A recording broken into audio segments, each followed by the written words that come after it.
성도 여러분, 역사적으로 굉장히 유명한 유물로 받아들이는 두 개의 은색 그릇이 있습니다.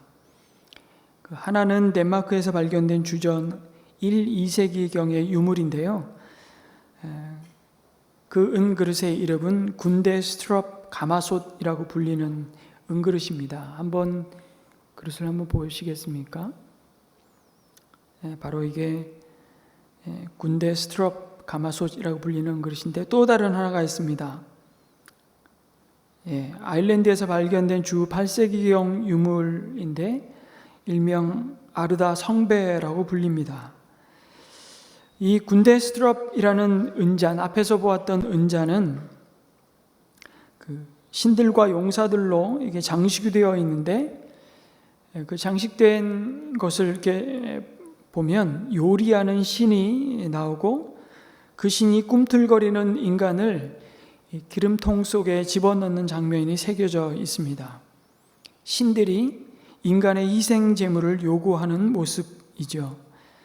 반면에 두 번째 본 아르다 성배는 이 아일랜드 사람들이 기독교인이 된 후에 성찬을 위해서 만든 것인데 아주 화려하죠. 그리고 정교한 그림들로 장식되어 있는데, 거기에는 사도들의 이름과 십자가가 새겨져 있어서 인간을 위해 자신을 희생하는 의미를 묘사해 주고 있습니다. 인간의 희생을 통해 자기를 사랑하라는 신과 자신의 희생을 통해 인간을 사랑하는 신이 이 두 잔을 통해서 아주 극명하게 대조되고 있는 모습을 우리는 보게 됩니다. 이 말씀을 드리는 이유는 신명기 12장부터 26장까지의 말씀 속에서 하나님은 이스라엘 백성들이 가나안 땅에 들어갔을 때 거기서 어떻게 하나님을 섬겨야 할 것인지에 관한 구체적인 일들을 이제 말씀하시기 시작하는데, 그 중에서 가장 먼저 이스라엘이 언제 어디서 어떻게 하나님을 예배해야 하는지를 가르쳐 주십니다. 그 중에 12장 전체는 하나님이 기쁘게 받으시는 참된 예배가 무엇인지를 보여주시는 말씀입니다. 그들이 하나님 앞에 나와 드려야 할 예배가 가나안 족속이 헛된 우상에게 절하는 것과 근본적으로 구별되어야 한다는 사실입니다. 인간의 희생을 통해 자신에게 잘 보여야만 보상으로 소원을 이루어 주겠다는, 아까 보았던 군대 스트럽 가마솥에 담긴 우상처럼 하나님을 예배할 수는 없다는 말씀입니다. 신명기 말씀에서 계속 확인하는 것이 무엇입니까? 가나안 땅에 이스라엘 백성이 들어갈 수 있었던 것은 그들이 보상을 받을 만한 어떤 일을 해서 어떤 자격이 되어서 그 상급으로 그 땅을 소유한 것이 아니라는 것입니다. 하나님이 그들을 은혜로 복 주시기를 기뻐하시어 허락하신, 그래서 들어가게 된 땅이죠. 하나님이 그렇게 하신 유일한 이유가 있다면 그들을 사랑하셨기 때문입니다. 그리고 측량할 수 없는 그 하나님의 사랑에 합당한 반응으로 나타나야 할 순종이 있다면 그것이 바로 예배라고 말씀하십니다. 그래서 예배드림이 언약 백성의 의무이기 전에 그것은 그들에게 주신 특권이라는 것을 아는 것이 얼마나 중요한지 모릅니다. 하나님께 예배자로 나아갈 수 있음이 은혜라는 것입니다. 예배드리고 싶어도 돌이켜보면 우리에게도 그것은 우리의 선택과 의지에 달린 일이 아니었음을 우리는 깨닫게 됩니다. 그 사실 앞에 우리는 감사하지 않을 수 없는 것이죠. 그래서 우리의 예배는 하나님 앞에 마지못해 나오는 것이 아니라 이 예배의 부름을 받는 것이 곧 복이라고 말씀하십니다.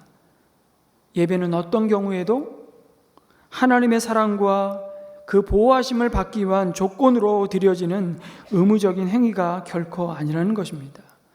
예배는 복을 받기 위한 수단도 혹은 반대로 저주를 피하기 위한 수단도 아닙니다.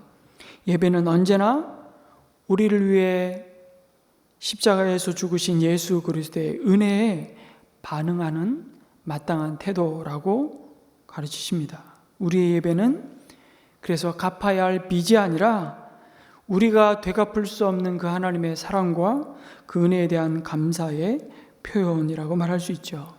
여러분, 이스라엘도 마찬가지였습니다. 그들이 가나안 땅에 들어가서 하나님의 백성이라는 이 구별된 자들로 택하심을 받은 것이 자격이 아닌 은혜라는 것을 가장 선명하게 드러내는 자리가 바로 예배 자리였습니다.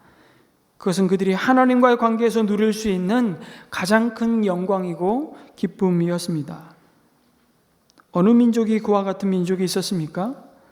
그래서 그 영광과 기쁨을 잃어버리지 않게 하시려고 하나님은 가장 먼저 가나안 땅에 들어가서 그들로 하여금 가장 먼저 행하게 하신 일이 명령이 무엇입니까? 헛된 우상의 제단과 바알의 석상과 아세라 목상과 산상들을 다 제거하고 그들의 이름을 그곳에서 지워버려서 기억하지 못하게 하라고 명령하십니다. 여러분, 그 우상이 하나님과 대등한 관계라서 그렇게 말씀하시는 것이 아닙니다. 이스라엘 백성이 하나님을 섬기면서 그들의 부패한 마음이 그 하나님조차도 자꾸 우상화할까봐 아주 단호하게 말씀하셨던 것이요. 그래서 신명기 12장 말씀을 마무리하면서도 다시 그것을 강조하십니다. 신명기 12장 30절에서 31절 말씀입니다. 그들이 당신들 앞에서 멸망한 뒤에 당신들이 그들의 종교적인 관습을 따르다가 올무에 걸리는 일이 없도록 조심하십시오. 이 민족들이 자기들의 신들을 어떻게 섬겼을까? 나도 한번 그렇게 해보았으면 좋겠다 하면서 그들의 신들을 섬기는 일이 없도록 하십시오. 당신들은 주 당신들의 하나님을 섬길 때에 이방 민족들이 그들의 신들을 섬기는 방식으로 섬겨서는 안 됩니다. 주님께서는 그들이 신들을 섬길 때에 사용하는 모든 의식을 싫어하시고 역겨워 하십니다. 그들은 자기들의 아들이나 딸마저도 불에 살라 신에게 바칩니다. 그렇게 경고하고 계시죠. 자기 자식을 불살라 드려야 되는 신, 그래야만 만족시킬 수 있는 대상들이 바로 우상이었습니다.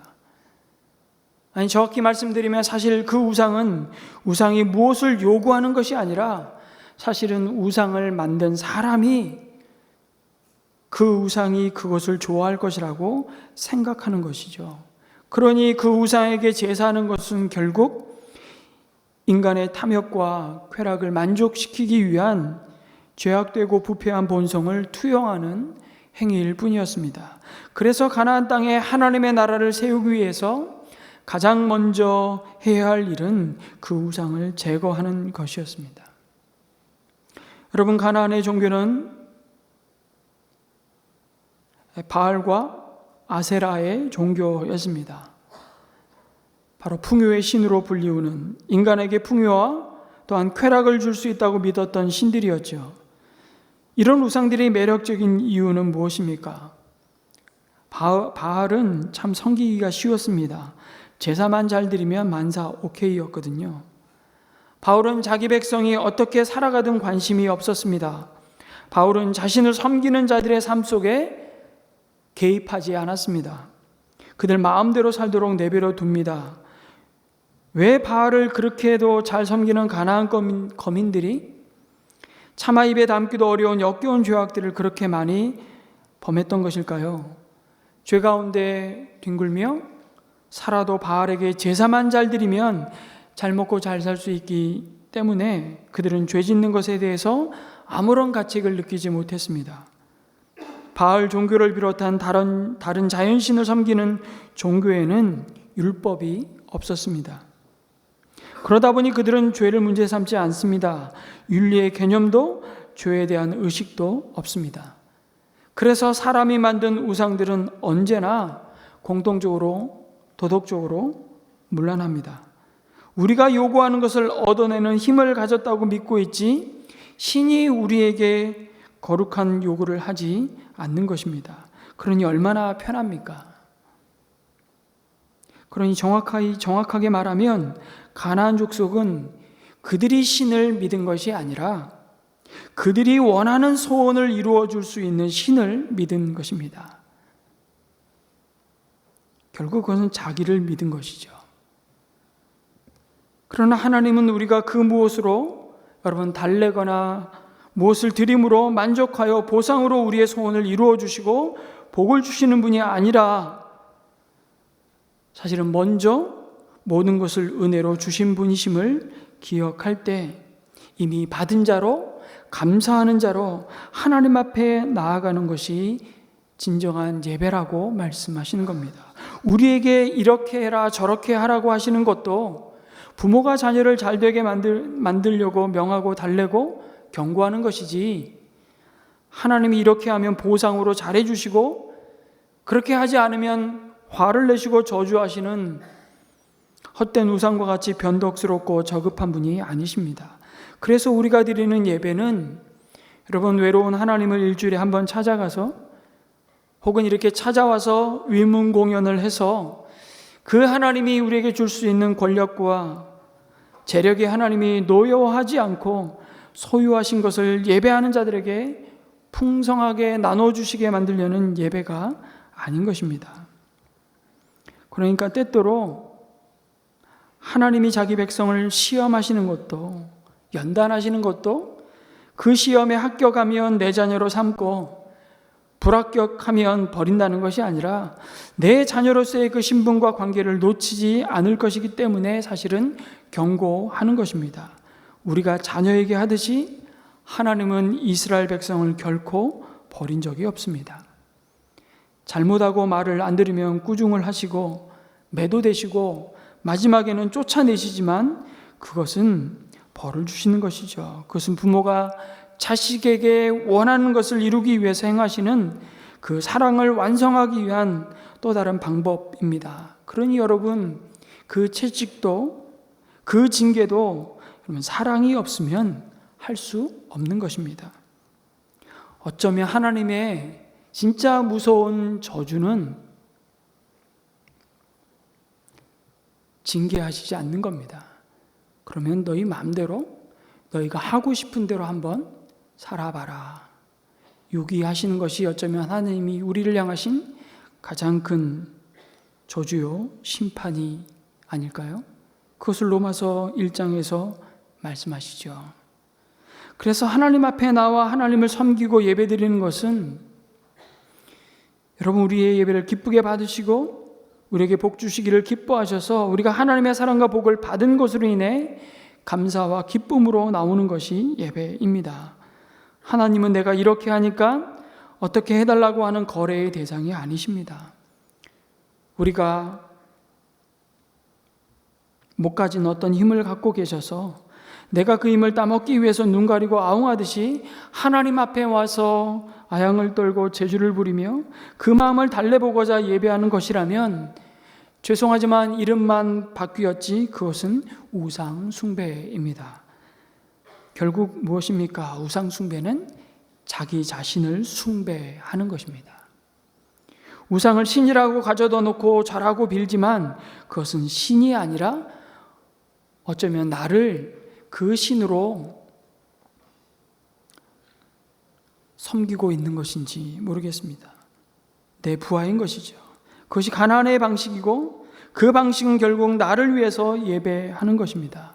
내가 잘 나가기 위해서, 내가 존귀함을 받기 위해서, 또 나의 만족을 위해서 가지는 신앙이 우상을 섬기는 것입니다. 그래서 하나님이 경고하시는 것은 하나님을 섬기고 예배하는 것을 그와 같이 하지 말라는 말씀이죠. 하나님은 그런 대접을 받을 분이 아니시기 때문입니다. 그런데 우리가 자꾸만 그렇게 착각하고 실패하고 넘어갑니다. 그 사실을 예수님도 마태복음 7장 22절에서 23절로 이렇게 심각하게 경고하시죠. 그날에 많은 사람이 나에게 말하기를 주님, 주님, 우리가 주님의 이름으로 예언을 하고 주님의 이름으로 귀신을 쫓아내고 또 주님의 이름으로 많은 기적을 행하지 않았습니까? 할 것이다. 그때에 내가 그들에게 분명히 말할 것이다. 나는 너희를 도무지 알지 못한다. 불법을 행하는 자들아 내게서 물러가라. 선지자 노릇을 주님의 이름으로 했다는 것입니다. 마치 이 자리에 서서 하나님의 뜻을 대언하며 선포했다는 것이죠. 주님의 이름으로 귀신을 쫓아내고 주님의 이름으로 많은 기적을 행하는 이 일들을 주님의 이름으로 했는데 주님께서 왜 모른다고 말씀하십니까? 그것이 자기의 영광이요 만족을 구하는 일이었기 때문에, 자기 이름을 드러내고 하나님을 증거하는 것이 아니라 결국 자기를 증명하는 일이었기 때문이었습니다. 그것은 결국 우상 숭배였을 뿐이라고 말씀하는 거죠. 오늘 신명기 말씀이 바로 그것입니다.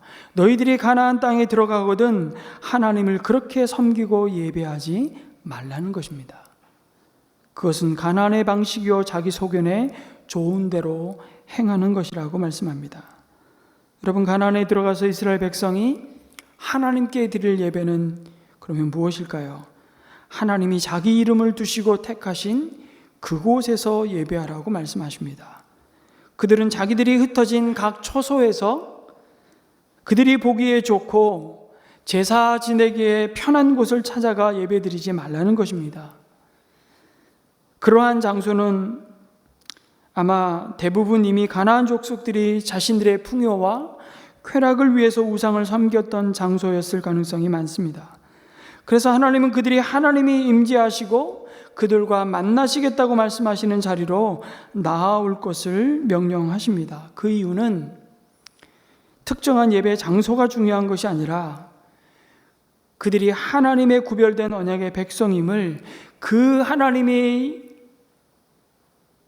정하여 주신 그 장소에 나옴으로, 순종함으로 확인하는 것이라고 말씀드릴 수 있죠. 하나님께 나의 소원하는 것을 얻어내기 위해서 하나님께 잘 보이고 그분의 마음을 달래는 작업이 예배가 아니라 하나님 쪽에서 일하신 것이 고백되어지고 선포되어지고 높아지는 것이야말로 참된 예배이기 때문입니다. 그 예배를 받으시는 하나님이 그 예배를 주관하시고 주도권을 가지시고 말씀하신다는 것입니다. 여러분, 우상은 그 우상을 섬기는 자에게 말을 걸어오지 않습니다. 발언을 하지 않습니다. 예배 가운데 무엇을 원하는지, 어떻게 일을 하는지 예배를 통해 우상은 그의 소원과 내용을 그가 말하지 않습니다. 누가 결정합니까? 가만히 보십시오. 전부 그 우상을 섬기는 자들이 결정합니다. 그래서 헛된 우상입니다. 그런데 너희가 예배자로 나올 때 그런 우상을 섬기는 방식으로 나오지 말고 너희 소견에 좋은 대로 옳은 대로 예배하지 말고 이제 나 하나님, 너희를 죄와 사망에서 건지시고 내 백성 삼은 나 하나님께 너희의 삶의 모든 주권을 양도하고 항복하는 자리로 나오라는 것입니다. 그 자리가 바로 예배라고 가르치는 것이죠. 오늘 말씀에서 하나님은 자기의 이름을 두려고 거처로 삼으신 하나님이 택하신 그곳으로 찾아가서 예배를 드려야 한다고 반복하시고 또 반복해 강조하십니다. 사실은 그것은 굉장히 불편한 일이죠. 하나님이 수고한 일에 복을 주셔서 누리게 하신 소산물과 짐승들을 그곳으로 가져다가 바쳐야 한다고 말씀하십니다. 참으로 번거로운 일입니다. 그런데 왜 그렇게 명령하십니까? 그것은 하나님이 심술이 나서 그런 것이 아닙니다. 우상이 부러워서 그런 것이 아닙니다.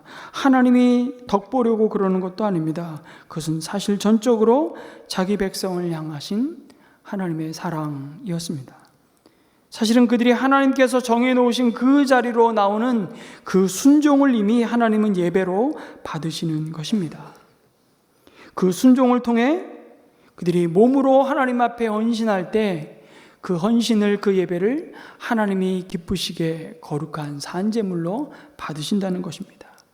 여러분, 우리가 거룩해져서 우리가 하나님이 기뻐할 만한 자격이 되어서 하나님께 드리는 것이 예배가 아닙니다. 우리가 거룩해져서 우리의 몸을 헌신하면 그 예배를 하나님이 받으시는 게 아니라 부족해도 여전히 또 넘어지고 실패해도 내가 하나님의 자녀임을 고백하고 내 몸을 하나님 앞에 헌신하여 드리면 그것을 하나님이 기쁘시게 거룩한 산제물로 받으신다는 것입니다. 그것이 너희가 하나님께 드릴 영적 예배라고 로마서 12장 1절은 말씀하시죠.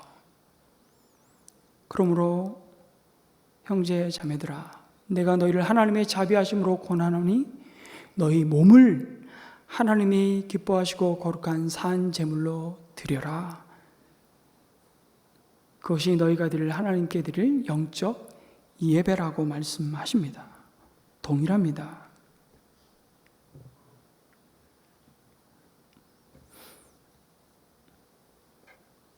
그들의 순종을 통해 그들이 가나안 땅에서도 물질의 풍요로움과 쾌락이 아니라 하나님만이 그들을 가장 복되게 하시는 분임을 알게 하시는 것이었죠. 그 순종을 통해 하나님만이 예배받으실 유일한 분이심을 확인하라는 말씀입니다. 하나님께 굶주린 삶이라는 책을 쓴 존 파이퍼 목사님이 그 책에서 이런 글을 씁니다. 하나님을 향한 굶주림 혹은 식욕의 가장 큰 적은 독이 아니라 애플파이라고 했습니다. 이게 무슨 말입니까? 여러분, 부모가 아이들을 먹이는데 밥을 잘 안 먹어요. 참 힘들게 할 때가 많죠. 근데 아이들이 먹는 것을 힘들게 만드는 것이 무엇일까요? 초콜릿이나 사탕 같은 단 음식들입니다.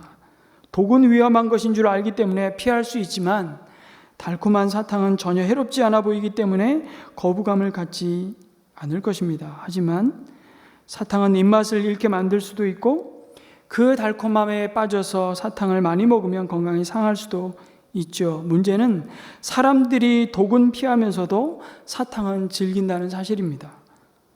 그러면서 이런 질문을 던질 수 있습니다. 예배에서 하나님을 향한 굶주림을 못 느끼게 만드는 사탕은 무엇일까요? 치명적인 독은 아니지만 아주 서서히 하나님을 향한 갈망을 잃어버리게 만드는, 하나님의 그 은혜의 맛을 못 느끼게 만드는, 어쩌면 오히려 더 치명적인 독은 무엇일까요? 여러분, 사람마다 다 다를 것입니다. 특별히 코로나 시기를 우리는 지나고 이제 마스크를 쓴 분보다 안 쓴 분이 훨씬 많은 이 예배 현장 속에서도 여러 가지를 말할 수 있겠습니다만 저는 편안함이 아닐까 싶습니다. 편안함 자체가 문제가 있는 것도 아니고 나쁜 것도 아닙니다. 그 편안함을 추구하는 것은 인간의 본능이죠. 그것을 누가 뭐라 그러겠습니까? 그런데 그 편안함이 충분히 하나님을 갈망하지 않도록 만들 수 있다는 사실을 우리는 경계해야 할 때가 아닌가 싶습니다. 예배 회중의 불편함을 줄여주기 위해서 그래서 주차에 불편함이 없어야 하고 좌석이 편해야 하고 설교나 기도가 짧아야 합니다. 그래도 불편해하는 사람들을 위해서는 집에서 나오지 않고도 예배 드릴 수 있는 환경을 만들어 주어야 합니다. 어쩔 수 없는 상황에 있는 사람들을 위한 배려가 아니라 편리를 추구하는 사람들의 입맛을 맞추는 그런 장치들로 교회는 많이 분주해졌습니다. 그러나 여러분, 그리스도인들의 예배는 편리함을 추구하는 소비적 행위가 아니라고 말씀하시죠. 오히려 반대입니다. 자신의 주인됨을 날마다 부인하고 하나님의 주 되심 앞에 감사와 섬김을 고백하는 희생과 헌신의 행위가 예배이기 때문이죠. 물론 그것이 마치 고행이 최고 경건의 모습인 양 일부러 아주 불편함을 추구해야 한다는 것이 되면 그것 또한 또 다른 형태의 자기 만족을 위한 예배가 될 것입니다. 그 편리함도 단 것이 될 수 있는 것이죠. 여러분, 단 것이란 결국 자기에게 집중하는 것이기 때문입니다.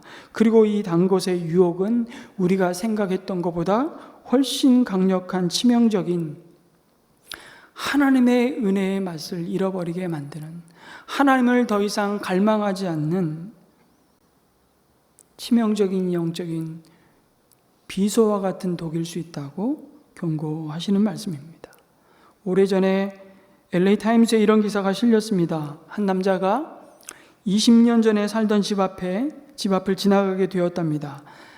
갑자기 옛날 향수가 갑자기 생겨서 그 집 문을 두드리고 현재 살고 있는 사람에게 집을 둘러보아도 되겠느냐고 요청했습니다. 주인이 그걸 허락했다는 거예요. 아직도 낯선 사람이 문을 두드리는데 문을 열어주는 사람들이 있구나. 잘못 두드렸다간 총 들고 나오는 미국 사회에서. 근데 어쨌든 주인의 허락을 받고 자기가 20년 전에 살았던 집을 둘러보다가 다락방을 둘러보게 되는데 놀랍게도 거기서 옛날에 자신이 입었던 재킷을 발견한 것입니다. 아무도 그 방을 치우지 않았던 것이죠. 그리고 재킷 주머니에 손을 넣으니 영수증 하나가 나왔습니다. 구두방에 수선을 맡긴 영수증이었습니다. 그가 그 구두를 찾지 않았던 것이죠. 그는 영수증을 들고 구두방에 갔습니다. 구두방이 아직 거기에 있었던 것이죠.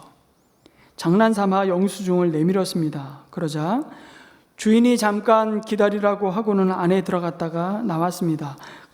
그리고는 이렇게 말하는 것입니다. 아직 못 끝냈네요. 다음 주 목요일에 오세요. 정말 놀랍지 않습니까? 여러분, 실제로 있었던 실화랍니다. 실화. 재촉하고 확인하지 않으면 20년도 미룰 수 있는 것이죠. 좋아하는 것도 시작은 이렇게 어려운가 봅니다. 하고 싶은 일이기도 하고 그 일의 결과를 아주 잘 알지만 그 일의 과정 역시도 알기 때문에 인간의 본성상 그냥 있었던 곳에 하던 대로 안주하기를 원하기 때문입니다. 예배를 좋아하는 사람도 어느 때는 정말 그냥 집에서 쉬고 싶고 예배당에 나오고 싶어 하지 않습니다. 예배해야 하는 것도 알고 하고 싶은 마음도 있는데 항상 그 시작이 불편하고 부담스럽습니다. 오늘처럼 이렇게 비가 추적추적 내리고 그 진흙 운동장을 가로질러 오는 그 불편함을 생각하면 오늘은 그냥 대면 예배 드리지 말고 온라인 예배 드리지. 여러분, 정죄하고 싶은 마음은 추호도 없습니다. 그러나 예수 그리스도를 믿는 사람에게 모두 하나님을 예배하고 싶은 열망이 있다는 것도 저는 확신합니다. 하지만 그런데 다음 주일에 가지요 라고 말하고 싶은 유혹이 항상 마음속에 도사리고 있는 것입니다. 매번 우리는 집에서 쉬고 싶다는 마음은 없어지지 않습니다. 다음 주일은 예배의 자리에 나가야지 말하고 싶은 마음은 20년이 지나도 사라지지 않기 때문입니다. 오늘 말고 다음 주일. 코로나를 거치면서 대면 예배가 귀찮아지셨다면 분명한 것은 회복하셔야 합니다. 그리고 지금이 대면 예배를 드려야 할 때라고 말씀드리고 싶습니다. 그렇게 하고 싶지 않은 생각과 불편함은 이제 유혹일 수 있다라고 하나님이 말씀하십니다. 그래서 때로는 누군가의 강권함이 필요하고 억지로라도 때로는 율법적으로 보일지 모르지만 의지적인 순종이 필요합니다. 코로나19의 가장 큰 손해는 경제적인 폐해가 아닙니다. 성도들에게는 예배의 규칙성을 상실해 버렸다는 것이죠. 이 땅을 살아가는 성도로서 우리는 심각한 두 종류의 시험을 치르고 있는지도 모르겠습니다. 하나는 하나님이 우리의 믿음을 테스트하십니다. 연단하시죠. 현장 예배를 드리지 않아도 내 예배가 이 가슴에서 떠나지 않는 믿음의 실력을 넌 가지고 있느냐고 우리에게 물어보시는 그 테스트를 오늘 우리에게 하고 있는지도 모르겠습니다. 그래서 우리는 똑같은 형식과 순서의 예배를 지난주에도 했고 그 전주에도 했습니다. 아마도 수십 년, 수년을 반복해서 예배하는 분들도 계실 겁니다. 그러니 한 주 정도 예배를 빠진다고 문제가 생기는 것도 아니고 그 반복의 지루함이 생동감을 빼앗아갈 수도 있지만 기억하십시오. 그럼에도 하나님은 그 잔잔하고 소소해 보여도 그 지속적인 관계의 그 확인을 기뻐하신다고 믿습니다. 우리는 예배에서 하나님의 임재를 매주 경험할 수도 있고 경험하지 않을 수도 있습니다. 하지만 오늘 여기에서 예배가 드려지고 있다는 이 사실은 하나님이 여전히 예배를 통해 우리 가운데 임재하시고 하나님의 나라가 이곳에 의와 평강과 희락으로 임하시는 증거임을 우리는 믿습니다. 사탄은 여러분 또 하나의 시험이 있다면 사탄은 성도가 그 예배의 자리에 나아가지 못하도록 끊임없이 유혹한다는 것입니다. 어떻게 해서든지 그 규칙성을 깨기를 원하는 사탄은 예배의 규칙성을 잃어버리게 공격하죠. 그래서 공동체 예배에서 성도들이 떨어져 나가게 만드는 것입니다. 그래서 신명기 12장 7절에서 주의 백성이 드릴 참된 예배를 이렇게 다시 한번 말씀하십니다. 같이 한번 읽을까요? 시작. 당신들은 주 당신들의 하나님이 계시는 그 앞에서 먹도록 하십시오. 그리고 주 당신들의 하나님이 당신들이 수고한 일에 복을 주신 것을 생각하면서 가족과 함께 즐거워하십시오. 저는 이 권면의 말씀 가운데 함께라는 단어에 주목하고 싶습니다. 12절에서는 예배의 자리로 함께 나와 하나님 앞에서 함께 기뻐하고 즐거워할 자들이 누구인지 그 대상들을 확장해 가십니다. 이렇게 말씀하시죠. 말씀 보여주시겠습니까? 당신들만이 아니라 당신들의 자녀들, 남종과 여종, 당신들처럼 차지할 몫이나 유산도 없이 성 안에서 사는 레위 사람을 다 불러서 함께 즐거워하십시오 라고 말씀합니다. 어느 교회에 아주 큰 소리도 듣지 못할 만큼 귀가 어두운 할머니가 계셨습니다. 제 마이크 소리가 잘 들리십니까? 들리십니까? 이 소리가 들리지 않는 할머니 한 분이 귀가 많이 어두워졌음에도 불구하고 매주일 누구보다 가장 먼저 교회에 와서 열심히 설교를 듣는 것입니다. 그런데 귀가 많이 어두운 것을 알고 있었던 목사님이 설교를 알아듣는지 여쭈어봤습니다. 할머니는 거의 알아듣지 못한다고 하자 목사가 물었습니다.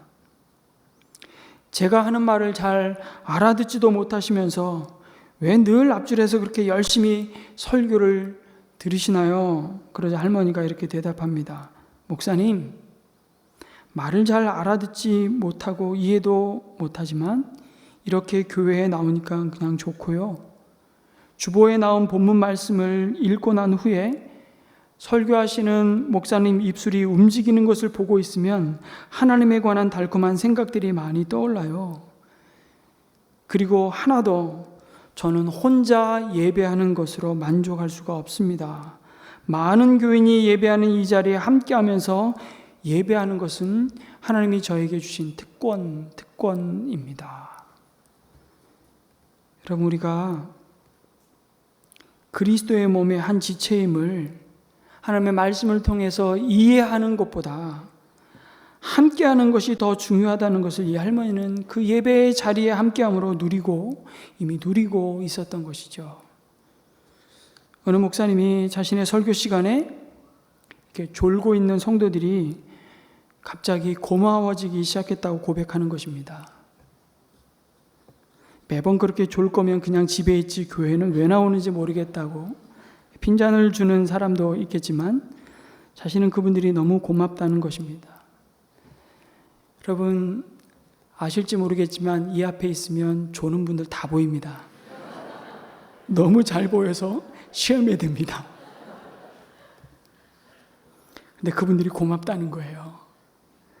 기력도 약하고 집중력도 떨어지고 잘 들리지도 않고 아주 결정적으로 평생 들은 내용이라 그리 새로울 것도 없는 설교여서 들을 때마다 졸음이 몰려오는데 그럼에도 그 자리를 지키게 만드는 것은 단순히 익숙해진 습관 때문이 아니라 그 중심에 있는 하나님을 향한 갈망이라는 사실을, 함께함의 소중함이겠다 싶은 생각이 이 목사의 마음 가운데 하나님 주신 마음이었다는 것입니다.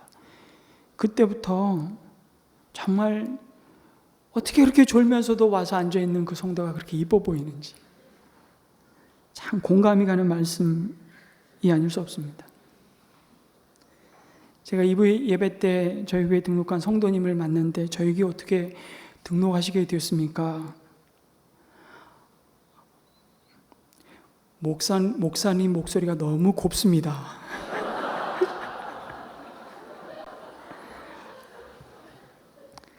목소리 듣고만 있어도 그냥 은혜가 됩니다. 이렇게 말씀하셔서 진짜 제가 그랬습니다. 너무 목소리가 고와서 너무 졸리다는 성도는 너무 많습니다. 여러분, 주님께서 우리를 향하신 그 은혜의 보좌 앞에 나아갈 수 있는 이것이 얼마나 큰 은혜와 함께함이 하나님의 축복이라는 사실을 히브리서 10장 19절에서 25절로 이렇게 말씀하시죠. 제가 읽겠습니다. 그러므로 형제자매 여러분, 우리는 예수의 피를 힘입어서 담대하게 지성소에 들어가게 되었습니다. 예수께서는 휘장을 뚫고 우리에게 새로운 살 길을 열어 주셨습니다. 그런데 그 휘장은 곧 그의 육체입니다. 그리고 우리에게는 하나님의 집을 다스리시는 위대한 제사장이 계십니다.